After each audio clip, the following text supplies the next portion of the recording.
Muito bem, irmãos, nós vamos estudar a palavra de Deus aqui juntos também. Eu quero convidar você ao Evangelho de Marcos nessa noite. Marcos, nós vamos ao capítulo 4. Vamos dar atenção aos versos 35 a 41. Eu quero ler a palavra de Deus, conduzindo os irmãos nesse tempo.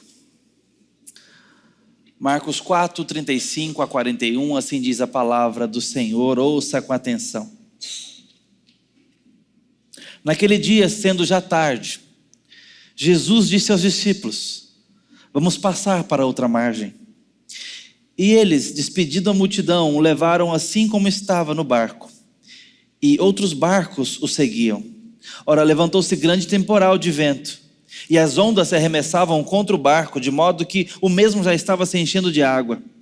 E Jesus estava na popa, dormindo sobre o travesseiro. Os discípulos acordaram e lhe disseram: Mestre, o Senhor não te importa que pereçamos? E ele, despertando, repreendeu o vento e disse ao mar: acalme-se, fique quieto. O vento se aquietou e tudo ficou bem calmo. Então Jesus lhes perguntou: por que vocês são tão medrosos? Como é que ainda não têm fé? E eles, possuídos de grande temor, diziam uns aos outros: quem é este que até o vento e o mar lhe obedecem? Vamos orar e buscar a presença do Senhor mais uma vez.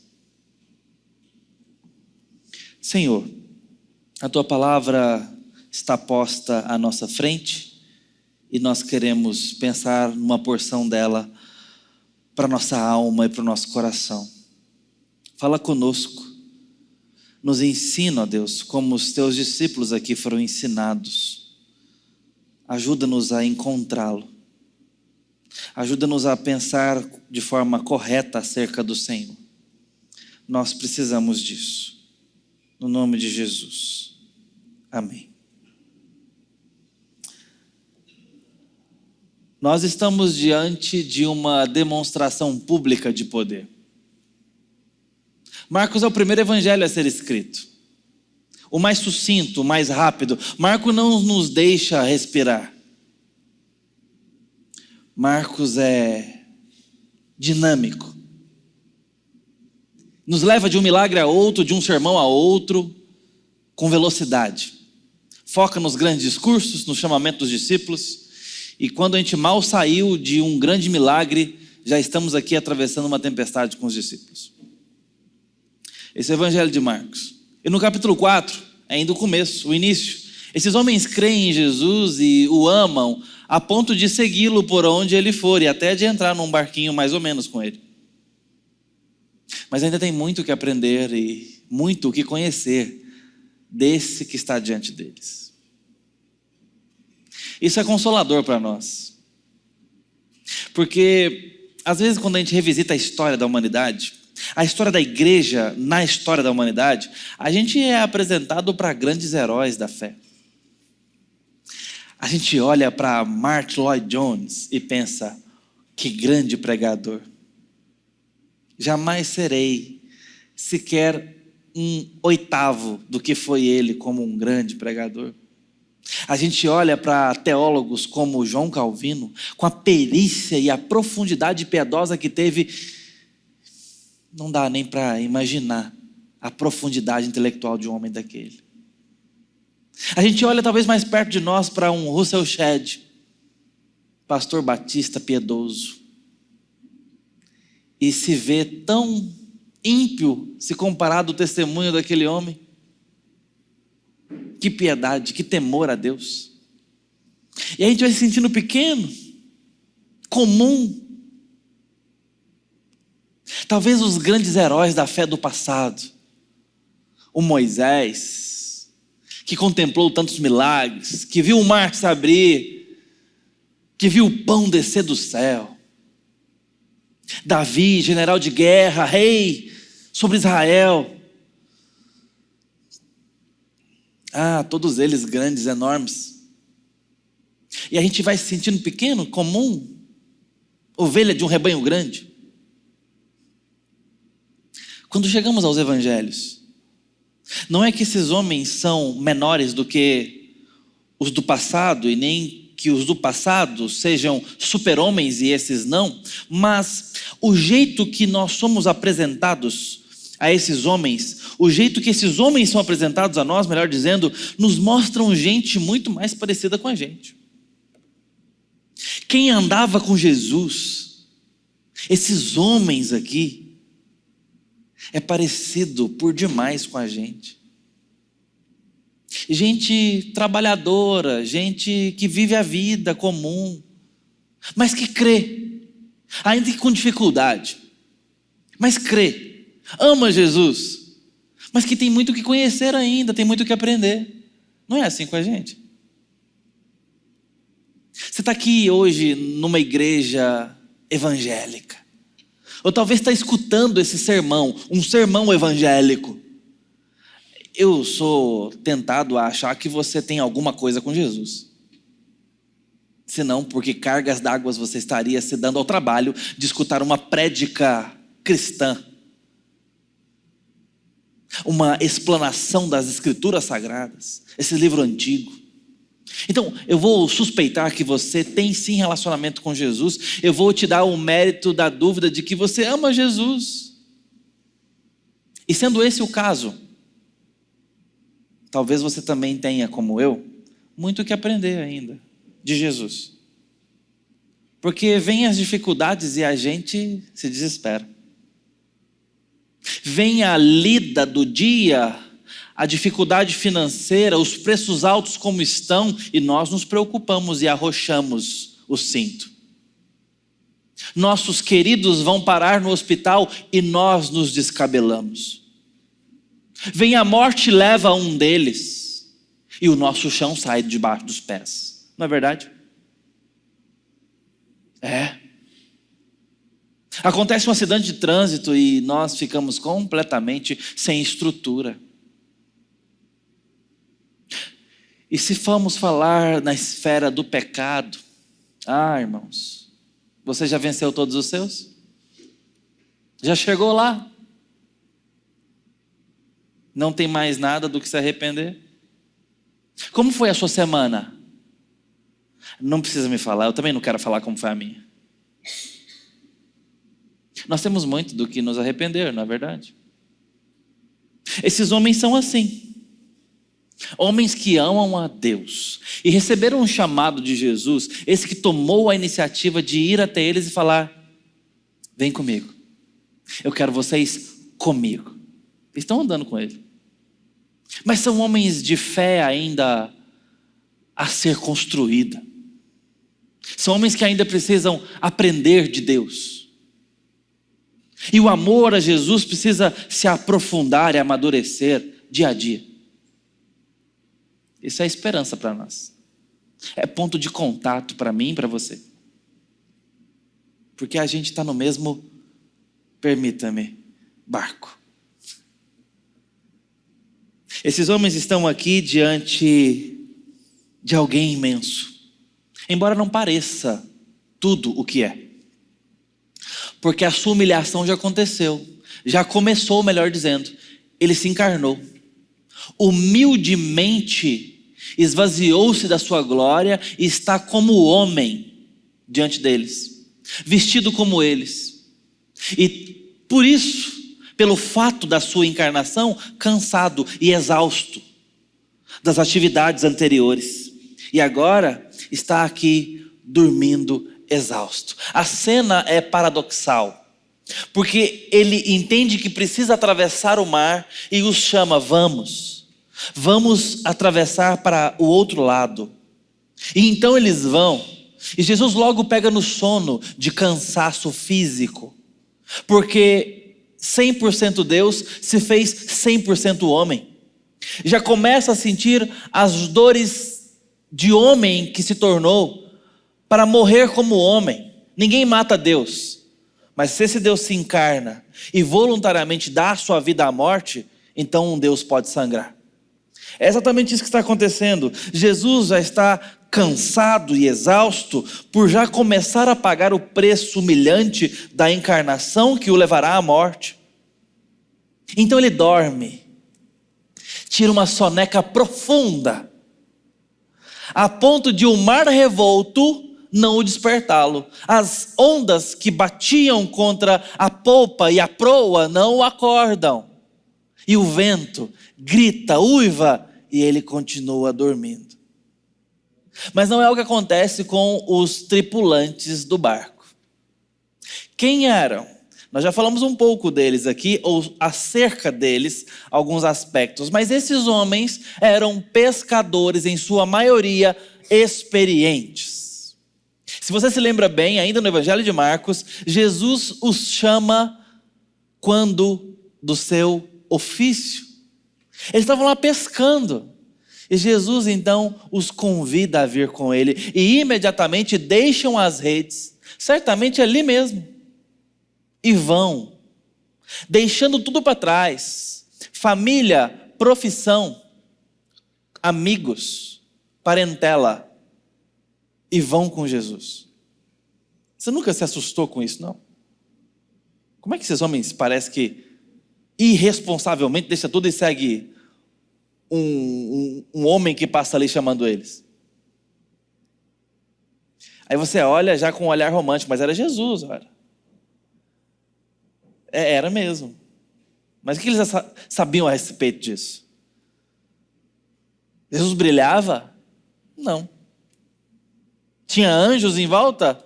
Não à vista. Mas tem uma coisa acontecendo culturalmente que é muito importante. Jesus foi reconhecido como um rabi. O rabi era alguém que tinha autoridade profética e cerimonial na região. Jesus foi reconhecido como um mestre. Por isso lhe era permitido, inclusive, falar na sinagoga. Isso não teve discussão. Os judeus, inclusive, reconheceram sua autoridade rabínica, porque ele sabia da lei. O reconheceram como um mestre douto da lei. E sabe como é que era feito? Não é muito diferente como era hoje. Como é hoje. Hoje, para você entrar numa faculdade e pedir para ser ensinado por aqueles mestres, ou para você entrar numa pós-graduação, num mestrado, num doutorado, num pós-doutorado, você vai pedir para ter ali, então, a chance de se ingressar naquela faculdade, naquela universidade ou centro de estudos, e então você vai pedir para que um orientador aceite sua pesquisa. Não é? Mesmo no vestibular, você pede permissão através de uma prova. Posso estudar com vocês? Faz a prova. Se você tiver nota suficiente, nós te aceitamos. Mas é nós que vamos atrás, então, da autoridade acadêmica e pedimos a chance de sermos instruídos por aqueles mestres. Pedimos a chance de sermos orientados por aquele doutor da lei, da ciência, do campo do conhecimento. Bom, no mundo judaico, o processo rabínico e de ensino do que era chamado de a gema daquele mestre, aquele núcleo de interpretação da lei, aquela lente, em outras palavras, você tinha que pedir. E se fosse reconhecido em você vocação para isso, talento, você então teria a permissão de ir aos pés daquele rabino para aprender com ele. Lembra de Paulo, que foi ensinado aos pés de Gamaliel? Então, é exatamente isso. Tinha vocação e era douto o suficiente para ser aceito por uma autoridade acadêmica e espiritual para, então, você receber essa instrução. Se você encontra, então, um judeu pescando porque aprendeu a profissão do pai, significa necessariamente que ele não estava aos pés de um rabino. E, por consequente, significa necessariamente que não eram os melhores dos melhores dos melhores. Era gente comum, que não teve oportunidade, que não teve vocação, que não teve talento ou oportunidade suficiente para estar aos pés de um rabino, que era um grande privilégio. Aí o que acontece? Alguém cuja autoridade é reconhecida publicamente, alguém que fala como quem tem autoridade, alguém que faz demonstração de perícia na lei de Deus, está passando por ali. E não só passando e falando como quem tem autoridade, como manifestando o poder de Deus. Este chega até aqueles pescadores comuns, que não são os melhores dos melhores, e diz o seguinte para eles: eu quero que vocês me sigam. Eu quero que vocês sejam meus alunos, meus discípulos. Você consegue imaginar um doutor dos doutores chegando até você na sua casa e falar assim: escuta, eu queria muito te orientar. Eu queria muito ser seu professor. Deixa eu te ensinar um pouco.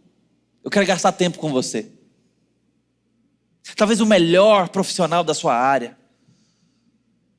Já imaginou? É mais ou menos isso que está acontecendo aqui. Então esses homens imediatamente deixam tudo e vão seguir Jesus. Eles se veem agraciados, sem mérito, mas se veem alcançados por alguém que tem mérito. Então eles deixam tudo e vão atrás de Jesus. E nós vamos acompanhar essa jornada, curta, mas tão profunda, de homens que têm tanto a aprender, de homens que têm tanto o que ainda se desenvolverem. E então agora eles estão indo aonde Jesus vai. E Jesus entra num barco e eles vão junto. E a situação agora é completamente aterradora, porque pescadores experientes que não se esqueceram da perícia do mar estão amedrontados. Consegue imaginar o que faz um pescador acostumado com o mar temer dentro de um barco? A situação não era nada boa, irmãos. São adversidades, a onda e o vento, as ondas e os ventos são contrários, são assustadores. Eles estão com medo de se afogarem no mar escuro. É uma situação de medo. O que te dá medo? O que tira o seu sono? Você já orou desesperado? Porque esses homens vão fazer isso, eles estão com tanto medo que eles se esquecem de qualquer outro recurso e vão acordar Jesus. Mestre, não te importa que a gente morra aqui? Como que quem está dizendo? O Senhor não se importa conosco? E ainda em outras palavras, o Senhor não nos ama? Porque claramente vamos morrer nessa tempestade. Essa é a perspectiva, é o ponto de vista, a perspectiva de entendimento, é o ponto de vista desses homens. E nós somos convidados a olhar com os olhos deles. Mas cá entre nós, não precisava. A gente já tem essa perspectiva, não é verdade? Quando passamos por certas adversidades na vida, quando a enfermidade chega na nossa casa, quando os nossos queridos estão no leito de UTI, quando as ondas batem, quando os ventos gritam, quando a situação é aterradora, não é raro que a nossa postura seja de questionamento, de dúvida quanto à graça e à bondade de Deus acerca de nós. E nos desesperamos. Desespero é agir como quem não tem esperança, embora estejamos agindo. E é um contrassenso, porque estamos agindo significa que ainda estamos nos movimentando em direção a alguma coisa. Não entregamos os pontos, mas é como se não houvesse esperança certeira. Porque a esperança certeira nos faz descansar, não é verdade? A nossa atitude é de uma atitude de quem confia. O desesperado age, mas como quem não confia num futuro melhor. Esses homens acordam Jesus com essa postura. É mais do que uma simples oração. É um apelo. Você já orou desesperado? Eu já. E eu quero a licença dos irmãos para contar uma história particular. da primeira oração desesperada que eu fiz na vida. Eu não devia ter mais que 12 anos de idade. Era uma vez no distrito de Uruíta. Uruíta é um povoado próximo a Uruana, próximo a Carmo do Rio Verde, a Ceres. É um povoado, distrito, uma cidadela. Lá nessa cidadela tem uma chacrinha onde morava a avó do meu primo. O primo com quem eu brincava e dividia a infância. Muito bem. Nessa chacrinha nós estávamos passando as férias escolares.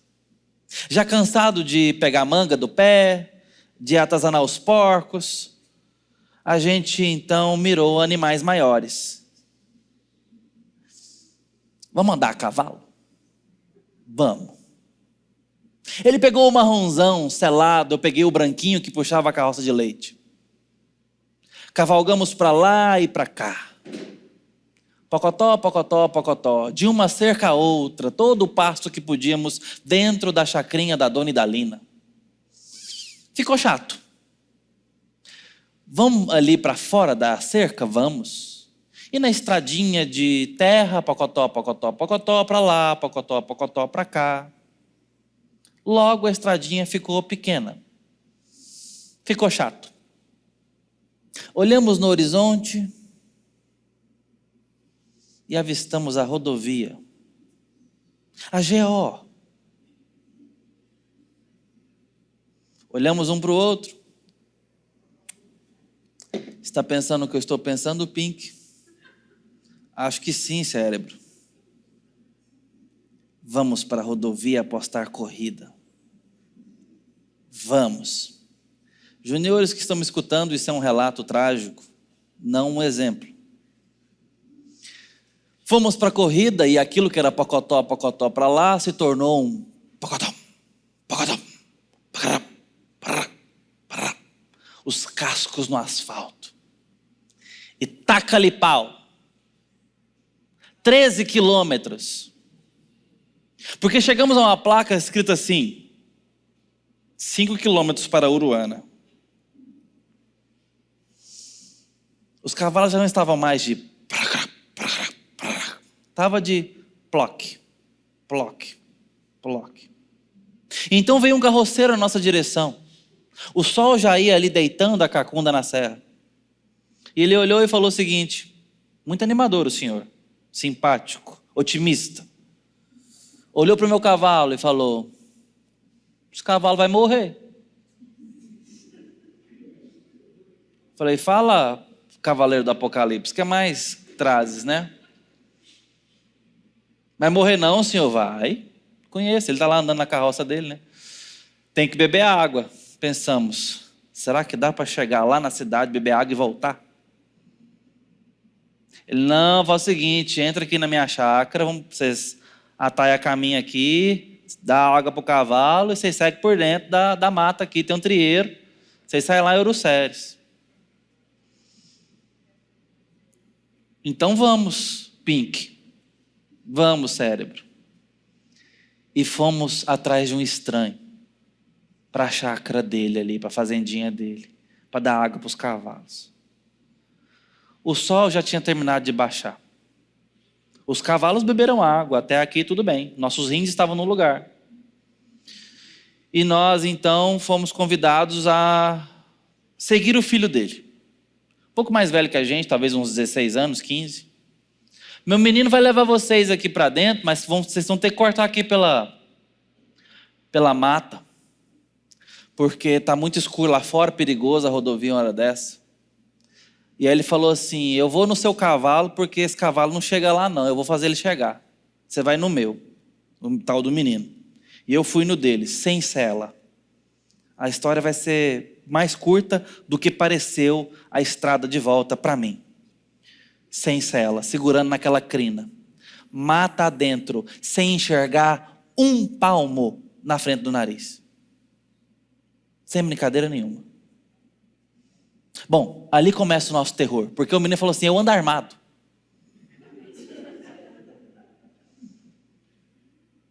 E eu gosto da tira e tal, não sei o quê. Já estávamos engolindo seco há um bom tempo.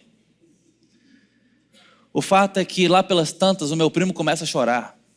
E eu estou escutando só o piado atrás de mim. O que foi, Neto? Eu estou com medo do meu pai me bater. Eu nunca fiquei tão incrédulo da minha vida. Porque tudo que eu queria era apanhar do meu tio uma hora dessa. Tudo que eu queria era ser encontrado por ele e pelo chicote que ele estava na mão. Tudo que eu queria era chegar em casa. Bom, estou aqui, chegamos. E o cavalo nessa noite deitou. Se você entende o cavalo, sabe que cavalo não costuma deitar para dormir. Esse, dessa vez, dormiu deitado. Quase morreu mesmo. Meu primo apanhou, eu não, mas ainda assim o coração estava grato. E nesse caminho todo, a minha oração era: Senhor, que eu possa ver o sol mais uma vez. Que nós possamos chegar, de verdade, era oração sincera. Meu primo estava orando, ele realmente pediu para Deus não deixá-lo apanhar. Deus atendeu o meu pedido e não atendeu o dele. Paciência, pediu errado.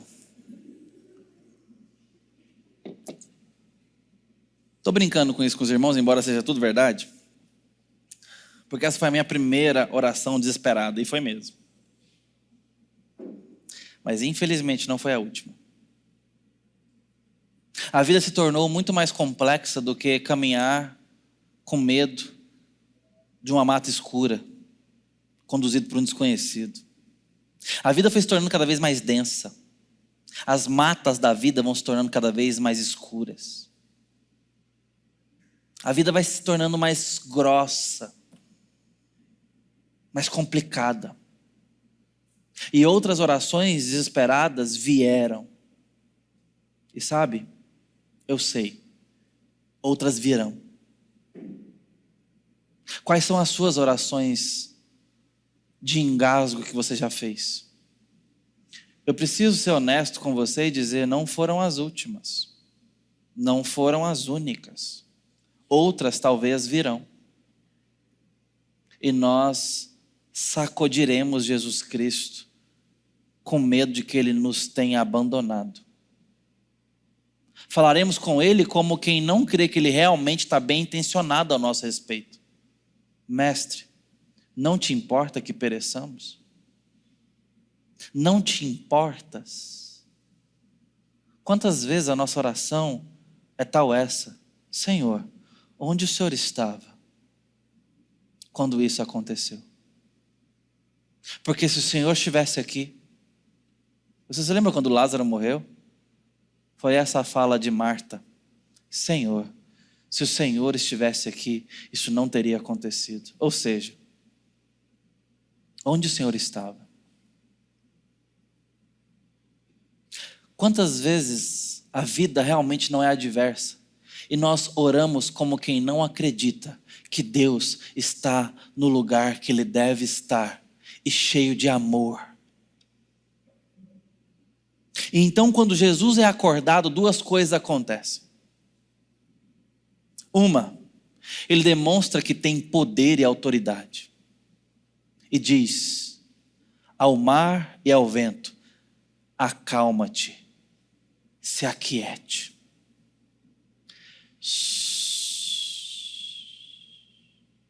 O mar não discute, o mar não se delonga, o mar não demora. O vento, por sua vez, de igual modo, cala na hora. Porque está escutando a voz daquele que o fez, daquele que os criou. Está escutando a voz de todas as coisas e se calam imediatamente. Uma força indetível é detida, a força da natureza, porque Jesus é mais indomável do que o mar revolto, porque Jesus tem mais poder e força do que o vendaval que despedaça um barquinho. Não há disputa de poder, não há rivalidade, é silêncio na hora. E nós vamos ser apresentados no capítulo 5 e no capítulo 6 a 3 outros silêncios imediatos diante da voz de Cristo. Porque nós vamos para o capítulo 5 e vemos um demônio ser completamente silenciado. ou melhor, uma legião deles. O jovem gadareno tem em si uma legião demoníaca dentro dele, e Jesus dá ordens aos demônios: deixem-o. E o deixaram imediatamente, sem discussão, curvados. Porque Jesus é esse que tem poder sobre as forças da natureza. Porque Jesus é esse que tem autoridade sobre as forças espirituais do inferno e dos céus. Mas não delonga-se muito e nós entramos no capítulo 6 e vemos uma mulher encostar em Jesus no meio da multidão. E Jesus dizer: de mim saiu o poder. E ela, que sofria de uma hemorragia crônica, é imediatamente curada. Porque Jesus, Cristo de Nazaré, tem poder sobre toda a enfermidade que assola a humanidade. E é curada imediatamente. Mas Jesus está indo para a casa de Jairo. E naquele lugar, a filha dele morreu. E Jesus diz à menina morta: levanta-se. E ela se levanta. Porque Jesus tem autoridade sobre a vida e sobre a morte. Esse é Jesus, o poder. Esse é o poder de Jesus. É para esses que aqueles homens estão desesperadamente gritando, mas com o coração cheio de dúvida. Este homem, esta autoridade, esta divindade, decidiu chamá-los para andar com ele. Decidiu fazer deles discípulos. Decidiu chamá-los para serem testemunhas oculares do seu grande poder e graça. A primeira coisa que acontece é a demonstração do poder de Jesus. Se nós realmente crermos que Jesus tem esse poder, se Ele é quem Ele diz ser, se nós realmente crermos que o Evangelho de Marcos é verdade e que o que é dito aqui sobre Jesus é verdade, isso não deve mudar muitas coisas da forma da gente enxergar a vida? Isso não deve transformar o jeito que a gente olha para a vida e o jeito que a gente anda nela? Se Jesus é realmente quem é, será que eu e você não devamos descansar em alguma medida acerca dos males desse mundo da história? Porque esse Deus poderoso diz para que a gente vá até Ele com fé e ande com Ele. Vem comigo, aquele que vier a mim de maneira alguma o lançarei fora. A segunda coisa que acontece é que Jesus não apenas demonstra o seu poder e acalma a tempestade, mas dá um sermão naqueles homens. E faz a seguinte pergunta: por que vocês são tão medrosos? Como é que ainda não têm fé?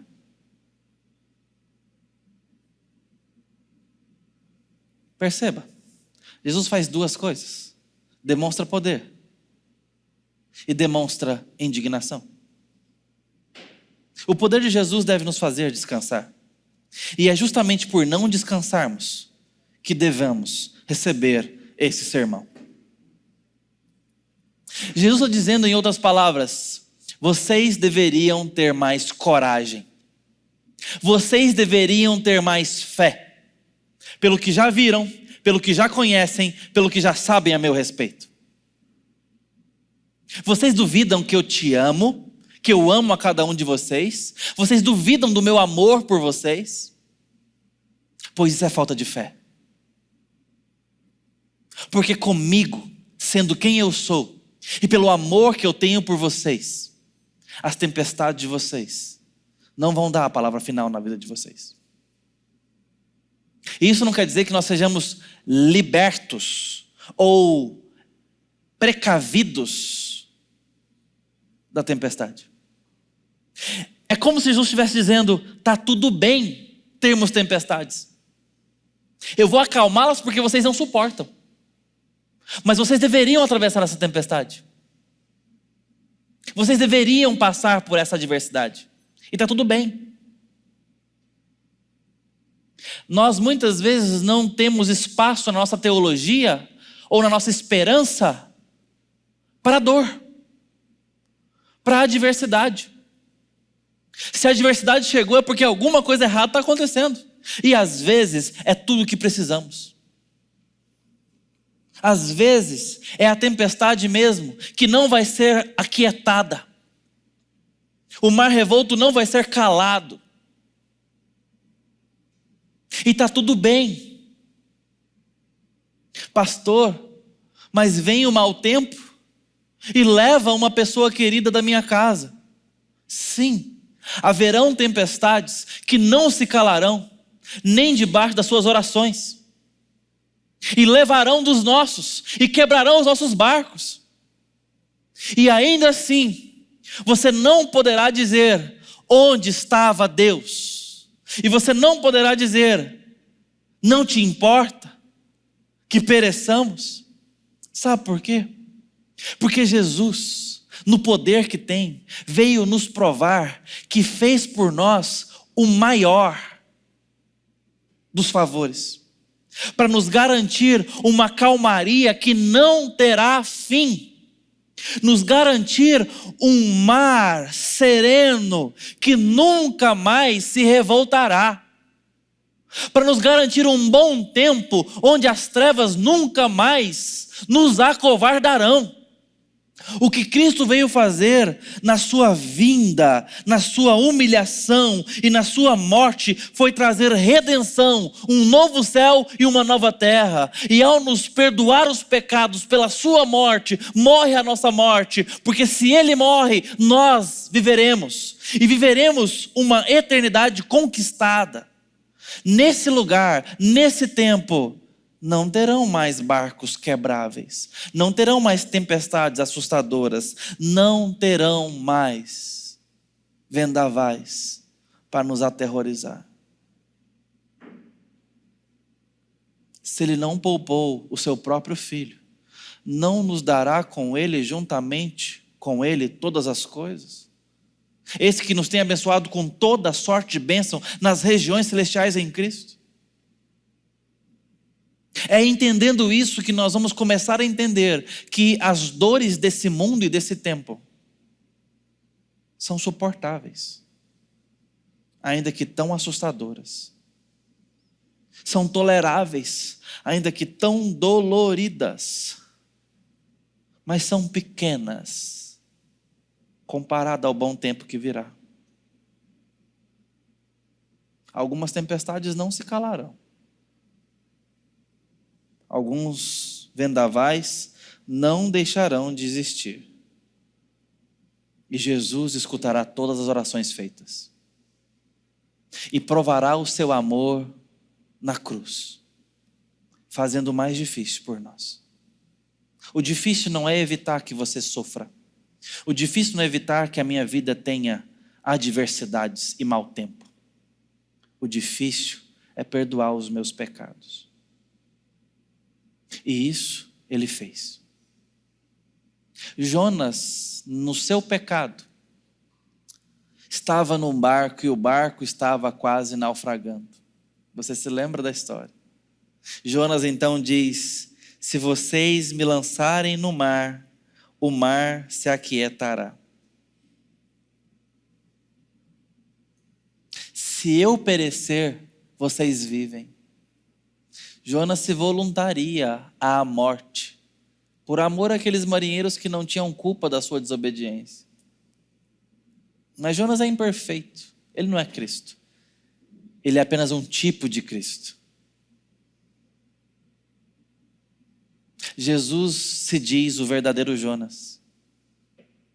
E Jesus voluntariamente se lança no mar, na profundeza da terra. Se lança na cruz, sangra, morre e fica 3 dias ali, para que eu e você não precisemos passar uma eternidade na morte. A dor precisa ter espaço na nossa teologia, para a gente poder entender como é dito aos Gálatas: meus irmãos, vocês têm por motivo de grande alegria o passardes por várias provações, sabendo que a provação da vossa fé, uma vez confirmada, produz perseverança. E a perseverança precisa ter efeito completo, ação completa, para que sejais perfeitos, íntegros e em nada deficientes. Encontre Deus na sua tempestade e se revista de maior coragem e fé. Aqueles homens foram encorajados e exortados a terem mais fé no meio da tempestade, a terem mais coragem no meio do pavor. Eu e você somos encorajados porque eles são os nossos pontos de encontro aqui. Gente que precisa conhecer mais a Deus, gente que precisa amar mais a Cristo, e virão lições da tempestade a nós. A sua dor e a sua adversidade será palco para que nós encontremos algo especial em Cristo. Será uma sala de aula especial para que eu e você recordemos de lições passadas e não atuemos com desespero como se fosse a primeira vez. A teologia de ontem, bíblica, vale para a adversidade de hoje. O Deus bom que te socorreu ontem é o Deus que está contigo na adversidade de hoje. Estará amanhã. Não se esqueça. Não abandone o que Deus já te ensinou a respeito dele. Use, porque pode ser que dessa vez a tempestade venha para quebrar o barco. Se ele não acalmar a tempestade, creia nele. Do lado dele, ainda que pereçamos, estaremos guardados. Você entende isso? Ao lado dele. A morte não é o final. Do lado dele, o perigo não nos leva para o fim. Não desperdice suas dores.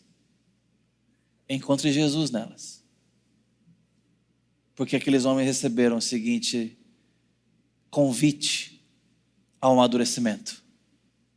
Por que vocês não têm fé ainda? Vocês têm andado comigo. Quando eu chamá-lo a atravessar as águas profundas, rios de angústias não transbordarão. Pois estarei com você para abençoar sua tripulação, para santificar suas angústias mais atrozes. A alma que tivesse reclinado sobre Jesus em busca de descanso, esta jamais a abandonarei nas mãos do inimigo. Essa alma, embora todo o inferno deva tentar abalá-la, eu nunca, jamais, em tempo algum, abandonarei. Ele morreu por você. Ele jamais vai te soltar. Creia, confie e se revista de um pouco mais de coragem nessa noite. Com a graça dele. Amém. Vamos orar e buscar sua presença. Ó Deus bendito, nós ouvimos a tua palavra e essa meditação. Precisamos, no nome do Senhor, de mais fé, de mais coragem, de mais profundidade. Ajuda-nos, ó Deus, a encontrá-lo, a encontrar as profundas providências de Cristo na nossa lida difícil da vida. Ajuda-nos a procurá-lo com fé, a acalmar nossas tempestades, nossas dores aliviadas. Mas naquelas que o Senhor não calar, dá-nos ainda grande fé e coragem de crer e caminhar, de seguir contigo, de ir aonde o Senhor for, por mais que seja para atravessar um mar assustador na vida, um deserto árido. Ó Deus, assim te pedimos, no nome santo de Jesus. Amém.